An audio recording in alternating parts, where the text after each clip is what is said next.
নমস্কার বন্ধুরা, নেক্সট দিন আমরা বাস বুক করেছিলাম পুরীর সাইট সিন ঘোরার জন্য এবং বাসটা যেখানে যেখানে আমাদের নিয়ে যাওয়ার কথা ছিল সেখানে সেখানে নিয়ে যায়নি এবং টাকাটাও বেশি পড়ে গেছিলো। তো যাই হোক, প্রথম আমরা গেছিলাম হচ্ছে লিঙ্গেশ্বর মন্দিরে। লিঙ্গেশ্বর মন্দির হচ্ছে শিবের 12 জ্যোতির্লিঙ্গের মধ্যে একটি, এবং লিঙ্গেশ্বর মন্দিরের ভেতরে ক্যামেরা অ্যালাউড নেই বলে ভেতরটা আমি অতটা দেখাতে পারিনি আপনাদের, যেটুকুনি বাইরে দেখিয়েছি। এবং নেক্সট আমরা চলে যাচ্ছি হচ্ছে কোণারক মন্দিরে। কোণারক মন্দিরের সম্বন্ধে যেটুকুনি তথ্য আমি জানি সেটুকুনি আপনাদের সঙ্গে শেয়ার করছি। কোণারক মন্দির হচ্ছে প্রথম মন্দির যেখানে কোনো পুজো হয় না।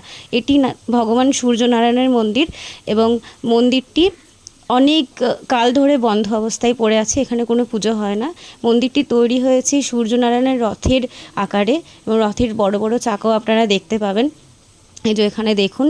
এবং মন্দিরটি আমাদের ভারতের স্থাপত্য শিল্পকলার নিদারুণ প্রদর্শন করে। মন্দিরের মূর্তিগুলো যেভাবে বানানো হয়েছে দেখলে